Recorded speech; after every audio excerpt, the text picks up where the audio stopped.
What is up, everybody? We are back with another Warhammer video, and today we're talking about Battle of the Spaceport, Verdant Prime Round 1. So Verdant Prime is my local 12k Apocalypse campaign that I'm helping run/organize.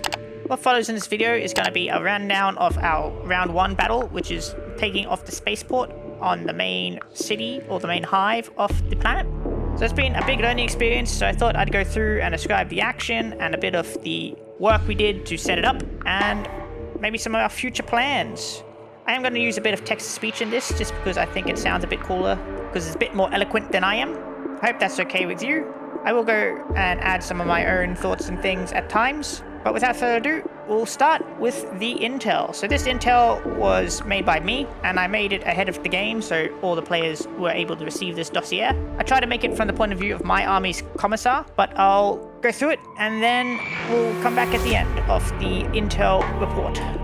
Page 1. Lord General, I hope this finds you in good health and not knee-deep in paperwork. The situation on Verdant Prime is, to put it mildly, a glorious cluster. The local PDF, the so-called Verdant Vipers, in their infinite wisdom, decided that tactical retreat was a synonym for abandon everything and run. Vipers indeed.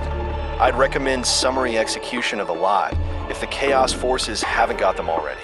We've been left to clean up after them, and frankly, I've seen more organized Catachan wrestling matches. Our current mess is thanks to the usual suspects, rabbles of Chaos cultists, and their suspiciously well-armed Xenos chums. They're working together now. Did I miss a memo? The good news? Their strategic planning is a joke. Our battlefield can be thought of in a trinaja, third, and I'll lay them out for you over the following panels. Annotated. Real mudball of a place. And how old are these photos? There are a lot more craters now. Page 2. The spaceport, Port Tertius. The bastards have taken the main spaceport, and they've done a proper job of it too. However, I've yet to see a sentry at the port's control center. I call it a trap, but given the average intellect of a cultist, it's more likely a sign of sheer incompetence. Reclaiming the spaceport will cut off their main landing zone, and the control center gives us control of the landing pads. A commissar's patience for seeing enemy transport shuttles is, as you know, very low. Annotated 1. These landing pads make fairly effective defensive positions. The Chaos forces should be able to advance quickly from their positions. Annotated 2. The key to victory in the area may be to take the control center and secure each lower pad in turn before pushing on the main landing platform. Infantry are advised. Page 3. The Industrial Precinct. Mechanicus SN #WR40K 20N3 Rec Zone. Cutting through the center of the battle zone is a rather slummish industrial area, aptly named the Wrecking Zone. It is quiet now, with the worker peasants long since fled, dead, or turncoated. Our comms are completely scrambled, and it's not the enemy's doing. It's our own idiotic, unmanned PDF jamming array. All praise to the esteemed Vipers. Upside is it's affecting everyone on the battlefield, Chaos included. We'll move in and simply shoot anything that does it. Having a kilo on its shoulder pad will secure the middle ground by force, and maybe the PDF will learn to read a manual before flipping a switch. Annotated 1. The jamming array in question. The PDF must have set it to all. Hopefully we can take it and set it to not us. Annotated 2. I'd recommend shock and awe in this area of the battlefield. Move in our forces and eliminate as much of the enemy as we can. Page 4. The Church District, our Emperor's conordant of holy fire. Our forward operating base is a rather picturesque church. What was picturesque before? You know, the heavy artillery fire. It had a grand pulpit, a rather nice vintage of wine, but more importantly, plenty of cover, which is good because we're going to be holding it with extreme prejudice. In classic fashion, the PDF dregs in their hasty flight left a perfectly functional behemoth cannon near their abandoned military encampment on the edge of church grounds. It's a Titan killer, but we've no specialists, and our Mechanicus attaché say it will take them time to figure it out. Countless crates of supplies were also left scattered across the district. We'll have to fighting tooth and nail to reclaim those assets, because if the enemy gets their hands on them, they might just learn how to operate something more complex than a rusty stub gun. Annotated 1. The church, the gun, and The holy crates. Honestly, I do feel a bit luckier holding a church. Praise the Emperor. Page 5. In summary, the enemy is disorganized, but numerous. We're holding a vital foothold, and there are multiple points to secure that may just turn this mess around. With a bit of luck, some well-placed firepower, and maybe a few choice words, we'll sort this out and send the Emperor's enemies crying back to their festering hellhole. Have our astropaths heard back from the Mechanicus Knight House, and the 109th Catechand Mechanized Infantry Regiment out of the Drenarium sector? Will they answer the call? Yours in holy vengeance, Commissar Dratari, 34th DKK Strike Regiment. So that is the preamble to round 1.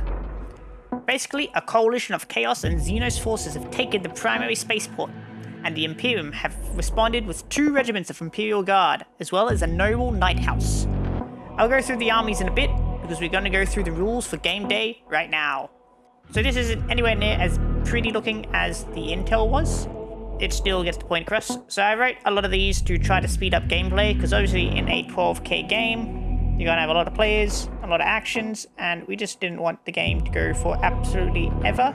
And so that's what some of these changes were made. If you are a long-term Warhammer player and you disagree with some of these, let me know in the comments and maybe you can change them for round 2. But I will start right now. The Verdant Prime Apocalypse game rules modification. The following rules are designed to speed up gameplay for a 12k plus 6-player Warhammer 40k 10th edition game. If a rule isn't specifically changed, it uses the basic 10th edition rules. Core rules modifications. Game is expected to go for 6 rounds. CP generation. All players start the game on 12 CP and may spend only 3 CP each round. A round is both teams' turns. Abilities to generate extra CP are still in effect. So we didn't want to have a lot of bookkeeping where people are going up and down CP all the time, so we just decided to basically give each person 3 CP each round. The 12 CP was kind of superfluous because you just give each person 3 CP and then they can just spend it as they wish each round. You can't bank it, so I think in the next one we're just going to take out the 12 CP part and just keep the 3 CP part. I think it worked fairly well, gave everyone a chance to use their abilities. It just, you know, we didn't have to have too much trouble about keeping track of CP specifically. Scoring. The team that goes second scores at the end of the game's final round instead of the start. Core rule. So we had a few players that actually hadn't played 10th edition a whole lot. They are, you know, long-term Warhammer players, but haven't played 10th edition specifically. So I had to kind of include some of the core rules in here. So that is basically how it goes in a normal game. So I just put it in here just so people were reminded. All terrain is of 2 types. Large structures are ruins and operate as per the core rules. These include the uplink tower, which is the PDF jamming tower, the landing pads, and so on. And attempts will be made to clearly display their footprint in an obvious way to all players. Everything else is a battlefield debris per the core rules. Vehicles and monsters only get cover from battlefield debris that is a reasonably similar size / obstructing to the model itself. A Baneblade doesn't get cover from a fence, for example. So we just wanted to make it a lot easier for players to determine what kind of ruin is what. So it's basically, it's either a ruin, if it's not a ruin, it's battlefield debris, and you only get cover from battlefield debris if it is a similar size. So you're not going to get it from a post box, but you are going to get it from a shipping container, as an example for a Lehman Russ. Just to make it easier for everyone, and to make it clearer, and to make it more realistic. Because, you know, I don't know why Baneblade would get cover from sandbags or some such. Titan Killer. Titanic units that are destroyed in battle are not removed, and instead stay on the battlefield destroyed.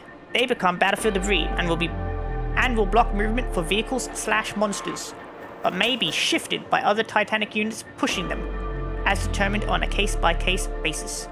So we just wanted more thematic. I knew quite a few players were going to bring a Titanic unit, and rather than just have them blown up and taken off the table, I thought it'd be cool just to leave them on the table, and you can see the battle shield shift slowly as more and more stuff got destroyed, and then, you know, units could have the opportunity to, like, smash a Titan out of the way with a Baneblade, or, you know, have a monolith obliterate a knight to move it out of the way or whatever. We just make it like a 4-up roll or whatever to be able to do it. Movement. Remember, all terrain under 2 inches is ignored for movement purposes, per the core rules.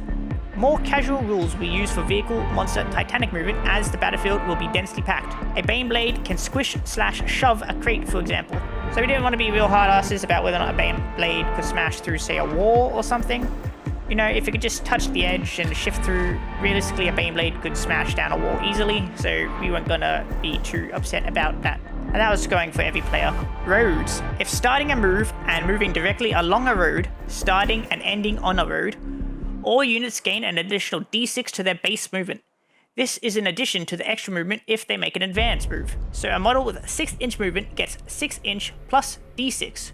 Or if making an advanced move, gains 6-inch plus d6 plus d6. So we didn't want to have infantry stuck on one side of the board and they had to walk all the way to the other side of the board and take forever and be out of the action for most of the game. So we thought if you move across a road, then you get extra movement. Deep Strike. Deep striking is not allowed, but may be turned on. See missions uplink tower. This is the same for abilities that remove units from the battlefield into Deep Strike. So we wanted to make it a bit more thematic for whether or not a unit could Deep Strike, hence why there's a jamming array on the battlefield, blocking or Deep Striking. And I guess the second reason was we just didn't want to have one person decide to bring a Deep Strike army and just completely negate the whole point of having a big battlefield, having people just Deep Strike directly into back lines and things like that. So if you take the jamming array, you can Deep Strike as much as you want, but only if you control it, and I'll go through that when I go through the objectives. Speed up the game. The following rules will be used to attempt to speed up gameplay. No/limited split firing. All weapons must target one unit unless the weapon has a 10+ strength, a tank's main cannon for example, in which case they may fire at separate targets. So we didn't want to have people taking too long to split fire and decide, you know, the stubber goes into this guy, bolter's going to that guy, this one goes into this guy. Just everything at one guy, unless, say, you know, you're a Vanquish cannon and you didn't want to have to shoot all your guns at one single unit of Necron Warriors. In that case, you could shoot your Vanquisher at someone else, but all your little stuff basically just has to go into one unit. And I feel like out of all these rules, that is certainly one of the ones that sped up gameplay the most. Concurrent play. All teammates will go through each phase at the same time. They move at the same time, shoot at the same time, etc. Resolving melee will still resolve as per core rules, but separately for each teammate. So if two models charge one model, attacking team decides, you know, which one would fight first, but they both get to fight first, as per the core rules. Missions. Spread through the city are 5 main objectives to be controlled as per core rules. IOC control and maybe sticky if able. Each main your team controls from round 2 onwards gives 5 VP during your team's command phase, and each gives a special ability while held. The team that goes second scores at the end of the final round instead of the start. So this is pretty similar to most of the game modes in 10th edition, where there's main objectives, each one gives you 5 CP, you can stickies them, and you need the most objective control to be able to hold them. I think in the future, will add, you know, 15 VP maximum, although that never actually came up in our game, just to stop one team getting too far ahead. Main objectives. The Imperial Church. The Imperium have set up a forward command post under the watchful gaze of the Emperor's Church. This is considered their home objective. Control bonus, Imperium only.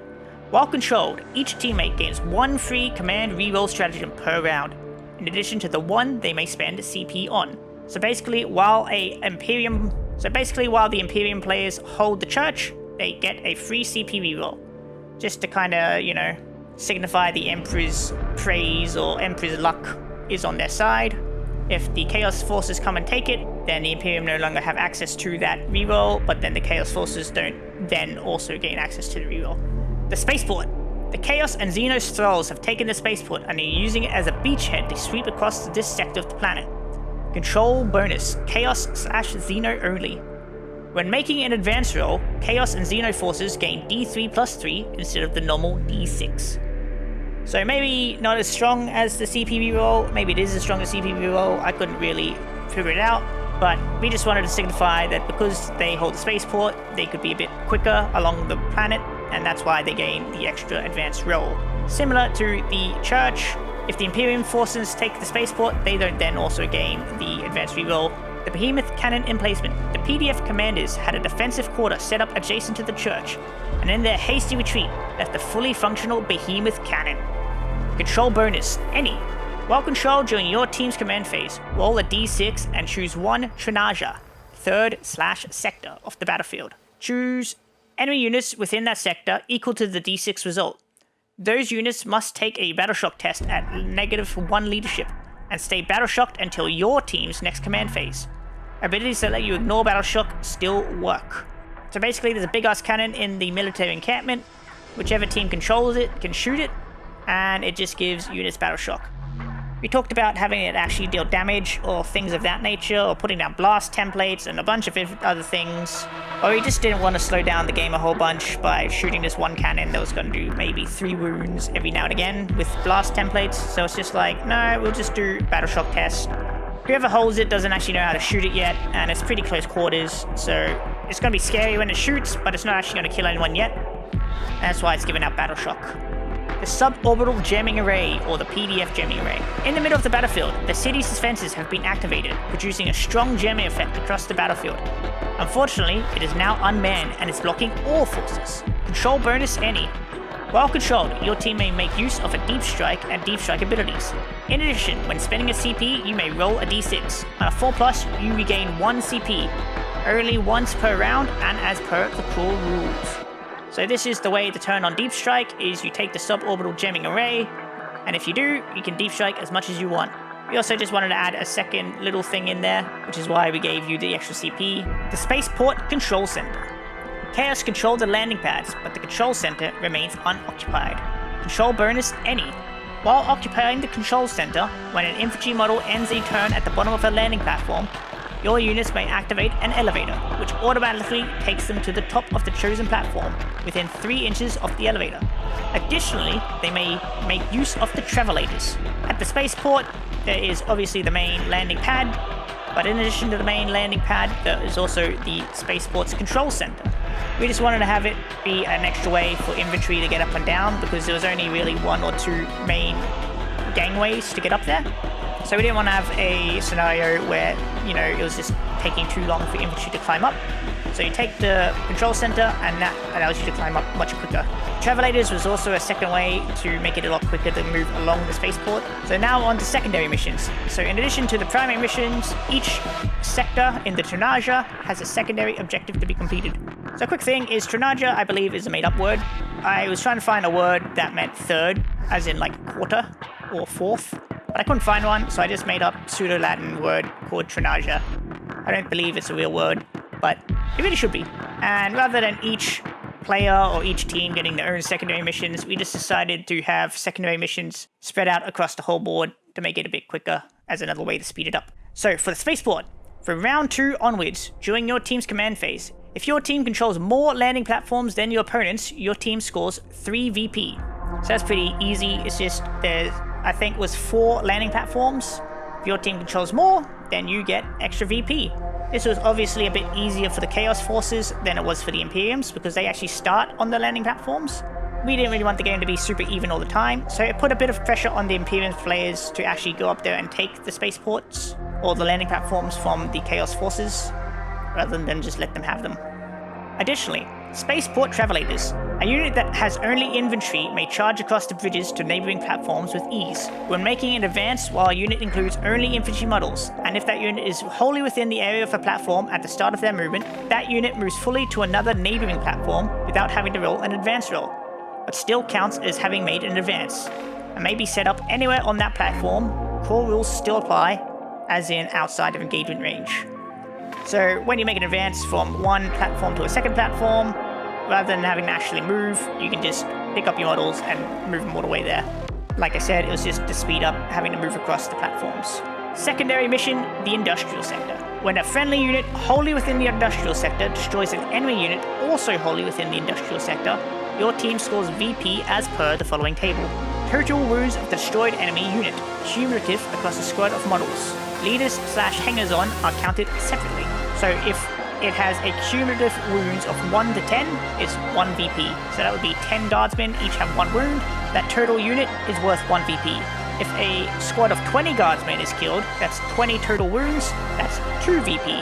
And so it's the same across the whole board. 5 Space Marines have 10 wounds, so they're only worth 1. A Baneblade has 26 wounds, so it's worth 4. Church Sector. 7 supply caches have been left scattered around the area during the PDF's shameful retreat. A unit that is eligible to shoot and touching a crate may perform an action to start picking up 1 cache. If it does, it cannot shoot nor charge. If, at the end of the opponent's next turn or the game, if that friendly unit is still touching the cache, it is secured. At the end of the game, 2 VP is scored per crate your team secures. So 7 times 2 is a total of 14 VP available. All the landing pads are secured. That is a total of 3 times 5, so 15. So the caches are only worth 1 less point than the landing pads, and the caches are much closer to the Imperium's deployment zone. So we felt like that kind of evens them out a bit anyway. And that is the end of the rules modifications. With that out of the way, we'll move on to some of the pre-planning we did in the lead up to game day. So what you see here is kind of like the proto 12K game we played. I had organized a 40K meetup at a local gaming group that I run. We had a few good players turn up with their armies, but we ended up with uneven numbers, so we had to make some hasty rules just to make sure everyone could be accommodated, such as like one player only bringing a single warhound because they didn't have the rest of their army. I think it was a great time all around, and it ended up being what led to the Verdant Prime campaign proper. So one of the players that turned up has a absolutely ginormous collection of terrain and quite a few cool armies, and they said they were interested in maybe running some apocalypse games at their house. Everyone that turned up were keen, and so him and myself set about making it happen. We met up for a planning day at their house, where I brought my modest collection of terrain to add to their veritable horde of terrain. I thought about some cool thematic ways we could incorporate what we had and add some story to the battlefield. We were taking notes, and this is roughly what we came up with. We parted ways, and I started working on making it look pretty, which is the documents that you have seen already. We set it on 3 sectors of the board, each one with a separate main and secondary objective, as a way to keep things simple. 3 players and 3 sectors. If that is indeed how the teams decided to separate their resources, they didn't have to, but we thought if they wanted to, they could. I've made a rough mud map of sorts here. The scale may not be exactly right, but it is roughly correct and good enough to show you. The overall size of the board was about 180 inches by 48 inches and was built on top of a full-sized pool table. That makes it roughly 3 full 40K boards in size.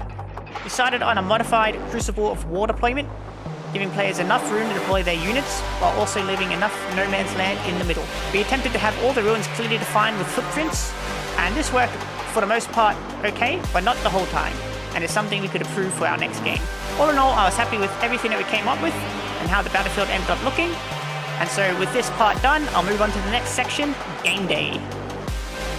Finally, we're on to game day, and we're supposed to have 6 players arrive, with 2,000 points each for the total of 12,000 points. That was originally 2K of Deathcore Krieg, fielded by me, 2K of Katachan, 2K of Imperial Knights, making up the Imperium side.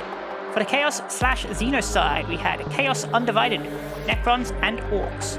A few weeks out from game day, our Orcs players had to drop out, so I scrambled and found a Tyranid player to fill the spot. Unfortunately, when it actually got to game day, the Tyranid player was completely MIA. Best laid plans and all that.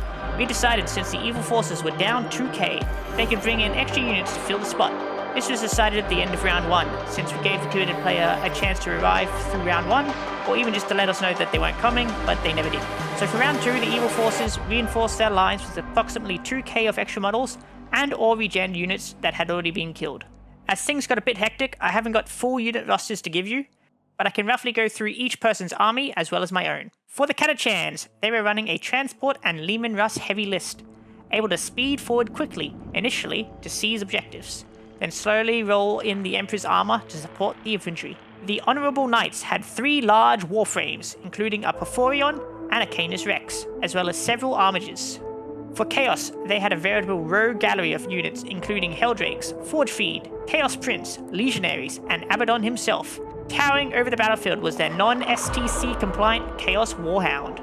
For the Necrons, they had a Doomsday Ark, Monolith, and Void Dragon Shard, supported by a variety of Necron infantry.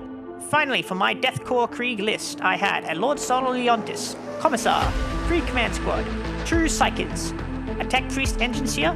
We had 3 squads of Deathcore Krieg troops.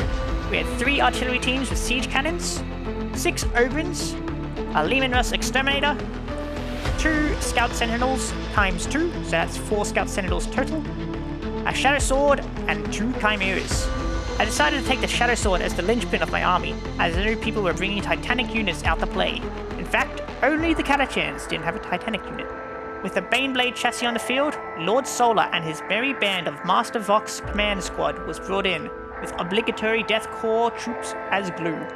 to give orders to the Shadow Sword and others. A tech priest was brought along to keep the Shadow Sword operational for longer. Being a big board, I took some transports with Deathcore Krieg and Ogren inside, as well as Scout Sentinels. The Leman Russ Exterminator was brought along, hopefully to increase my army's AP on key enemy targets. I rounded it out with some backfield artillery to harass the enemy, and this happened to be the only indirect fire on the entire board. Roughly, my Chimeras and Scouts raced forward towards the Behemoth cannon, with my foot infantry advancing behind them. Lord Solder's blob stayed on the home objective, defending it as well as protecting my artillery. The Leman Russ took up a good position with decent sight lines, covering my allies and able to target anything that pushed too far forward too early. With all that out of the way, we are finally onto the battle report proper. I hope you enjoy. I will chime in from time to time to provide context when I can. Maelstrom of Fire, the battle for Verdant Prime's spaceport. Setting the stage, 12,000 points of apocalypse.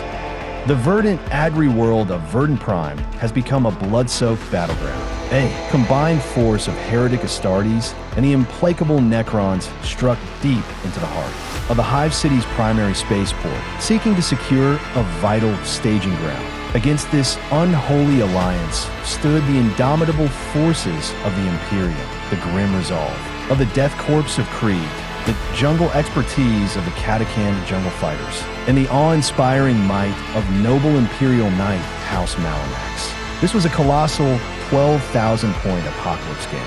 The Imperium fielded 6,000 points against a staggered Chaos force starting with 4,000 points due to a last-minute dropout before receiving substantial reinforcements. Objectives for the faithful and the heretic. Primary objectives: securing the uplink/jamming tower, landing port control bunker, the massive behemoth cannon, the Imperial Church, and the main landing pad. Secondary objectives: eliminating the foe within the middle industrial district, dominating the spaceport landing pad, and securing vital supplies in the church district.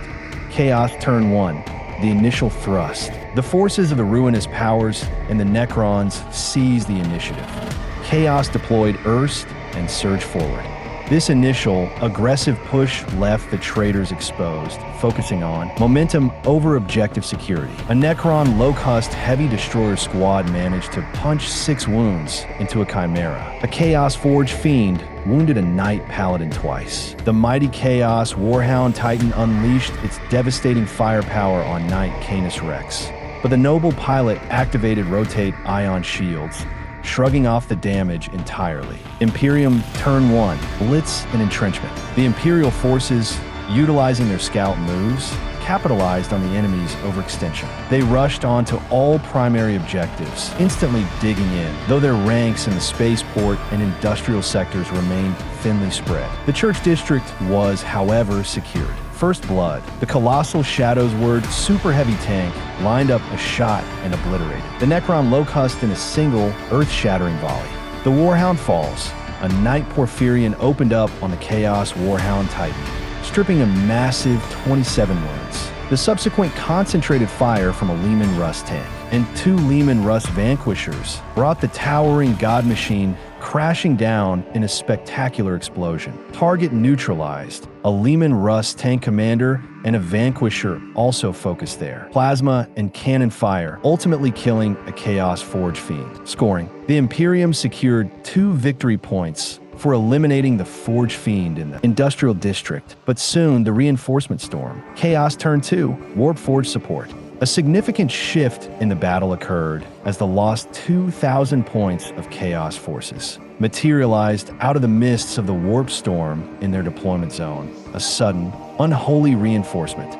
The Imperial Knights became priority targets. A Necron Doomsday Arc and Chaos Havocs, with Lost Cannons inflicted 11 wounds on the Knight Paladin, leaving it significantly degraded. A Necron Monolith, then damaged a nearby Chimera. Necron and Chaos Infantry thinned the ranks of the Katakan Guardsmen, killing 7 across 2 squads. Charges: Necron Warriors, led by a Chronomancer, charged the Katakans, killing 4, and leaving just 2 surviving jungle fighters. Crucially, 2 swarms of Necron Scarabs self-destructed into a squad of Scout Sentinels, inflicting 7 mortal wounds and leaving them. Surviving Sentinels wounded. Imperium Turn 2, Counterpunch and Consolidation. With the church district secure, the Imperium activated the behemoth cannon, forcing battle shock on the monolith and a Necron void dragon. Air superiority, concentrated fire from 3 artillery team siege cannons, and a Vanquisher brought down a screeching chaos Helldrake. War engine takedown. The Knight Porphyrion wounded the imposing Necron monolith 4. 17 damage, while a subsequent hit from a Knight Warglaive destroyed a Chaos Land Raider, forcing the Chaos Legionaries to emergency disembark. The Shadow Sword's massive gun targeted a squad of Terminators protecting the Arch. Heretic Abaddon felling 4 of the elite warriors. Axe and Blade. A Knight Helverin charged a heavily damaged Hellbrute, destroying it in a devastating swing. Meanwhile, a desperate Katakan charged into Scorpek destroyers, killing 1 Necron, but the Jungle Fighters lost 9 men in return, leaving only alone. Survivor. Scoring. The Imperium secured 15 primary VP, Church, Cannon, Uplink, and 2 secondary. VP, killing the Land Raider in the industrial area. Chaos scored 5 primary VP, landing pad, and 3 secondary VP, controlling more landing pads. Turn 3. The Knights take a beating. Chaos turn 3. A final reinforcement and a strategic strike. The Chaos forces received one last 500-point wave, and the fallen Chaos Warhound Titan miraculously had its core reignited, returning to the battle at half wounds. Paladin down. The combined fire of the Monolith, Doomsday Arc, and another Chaos Land Raider finally overwhelmed the shields and armor of the Knight Paladin, destroying the Noble War Engine. Strategic denial.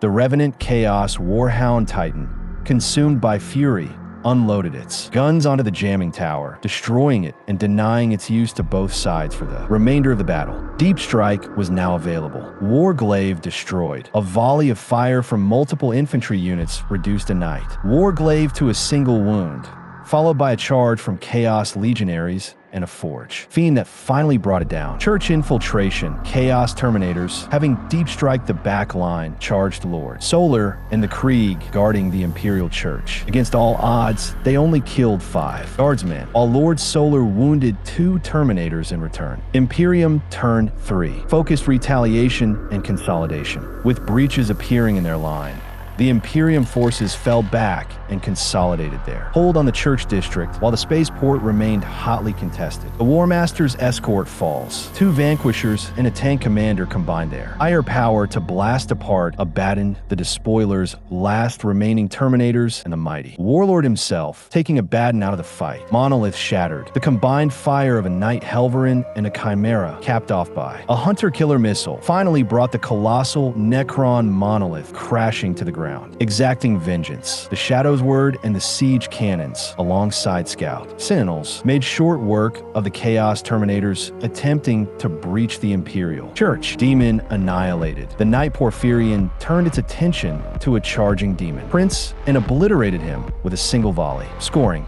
The Imperium scored 10 primary VP, Church and Cannon, and 9 secondary VP, killing the Demon Prince, Lichguard, and securing 3 supply crates. Chaos scored 5 primary VP, home landing pad, and 9 secondary VP, controlling more landing pads, and killing the Knight Paladin and a Chimera. Turn 4 and 5, the final withdrawal. Chaos turn 4, a last stand. The Chaos forces pulled back to defend the spaceport, hoping to weather the storm for a final push. The Doomsday Arc destroyed a Chimera. The Chaos Titan destroyed a Leman Russ Vanquisher. Concentrated fire from several units targeted a Knight Helverin, leaving it on a single wound remaining. Imitek's charge. The Necron Overlord Imitek charged a squad of Katakan guardsmen, killing 4. The remaining Jungle Fighters failed to wound the ancient Necron. Imperium turned 4, breaking the center. The Imperium focused on solidifying the Church District and moving into the middle. Industrial area. Annihilation. The Knight Porphyrion and a Vanquisher killed a Chaos Land Raider, which then spectacularly exploded, wiping out a nearby Chaos Rhino and a squad of Terminators. Final vengeance. Knight Canis Rex and a squad of Katakans charged Imitek, finally taking down the Necron Overlord with a devastating tank shock. Scoring. The Imperium scored 10 primary VP, Church and Cannon, and 9 secondary VP, securing 1 crate and killing Imitek, Legionaries, Land Raider, and Rhino. Chaos scored 10 primary VP, holding the landing pad and bunker, and 5 secondary VP, controlling more landing pads and killing a Chimera. Turn 5, victory for the Imperium. As the battle horns sounded, the Chaos forces began a sudden, strategic withdrawal. They melted away from the Hive City, retreating into the dense jungles on the edges of the city, perhaps towards a greater, as yet unknown objective on Verdant Prime. The Imperial forces had secured a costly victory, driving the invaders from the landing port. The catechans were heavily damaged, and only 3 Imperial Knights remained operational. The Death Corps of Krieg, however, were largely unscathed and immediately tasked with spearheading the recon into the jungle to gauge the enemy's intent and ultimate destination. The spaceport was secured, but the war for Verdant Prime had only just begun. And that is the end of the game. A victory for the Imperium of Mankind today. The final result for round 1 was 57 Imperium, 37 Chaos. For the end of the video, I will go through the Imperium's victory report, and then I will do some final thoughts, and then what is coming up for round 2. So first up, the victory report. Victory for the Imperium of Man. My Lord General, I am pleased to report that the enemy coalition, the unholy marriage of Chaos Degenerates and Necron automatons, has been thoroughly disinvited from the spaceport proper. While they managed to cling to the landing pads like barnacles on a hull, our persistent encouragement, read heavy weaponry, persuaded them to retreat into the surrounding jungles. I trust the local flora will find them as disagreeable as we did. They did manage to secure quite a few landing craft during their sojourn on the pads though. Our Catachan allies, the mighty 109th, ever the enthusiastic jungle wrestlers, took a spirited bruising with quite a few casualties. I suspect they'll wear their wounds like medals and their missing limbs like fashion statements, but shall be a bit slow to recover. House Malionax, noble and loud as ever, fought valiantly, but now boasts half the number of war machines and twice the number of heroic ballads. They will need time to recover and repair the remaining machines. As for the 34th, we remain largely intact, morale high, gas masks polished, and bayonets sharp. I've ordered an immediate recon in force into the jungle. If the enemy wishes to play hide and seek, we shall play, but with flamers and entrenching tools. We've secured both the church and the behemoth cannon. The former will soon be a fine place for sermons and hail emperors. The latter, with a bit of coaxing and a lot of Promethean, shall be operational soon. Unfortunately, the jamming array tower was destroyed, and so we can make no use of it, but at least it no longer jams our Vox. In summary, victory's ours, the enemy flees, and the Emperor's wrath remains well fed. Yours in ash and glory, Commissar Dratari, 34th Death Corps of Krieg Strike Regiment. So all in all, I feel like round 1 went okay. Being down a player was definitely a detriment to the Chaos forces early on. Not being able to alpha punch turn 1 may have had a ripple-on effect throughout the game, which gave them a loss of momentum, which may have contributed to their loss in VPs. I feel like the primary and secondary objective system worked well in the way that we had it, having some variety available for each player, while not bogging down the game too much and slowing it down. I think all the ways we sped up gameplay, like not split firing, were effective and not detrimental, as it was even for both sides. If, in the future rounds, we end up uneven on turn 1, because a player doesn't turn up, we will either give extra points from round 1, or drop points for the opposing team, whichever is easiest, just to even it out. At the end of the day, all players had fun and are keen for the next round. Round 2, Rumble in the Jungle. Thanks for watching today. We are planning to make our Verdant Prime an ongoing affair, maybe one every 3 months. So I think the next one is going to happen in the first week of December, and so the video will probably be a month or so after that. If you happen to be in southeast Queensland and may be interested in jumping in, reach out, as we may be looking to expand the carnage. Make sure to like and subscribe to not miss any of the action, and I'll catch you next time. Goodbye.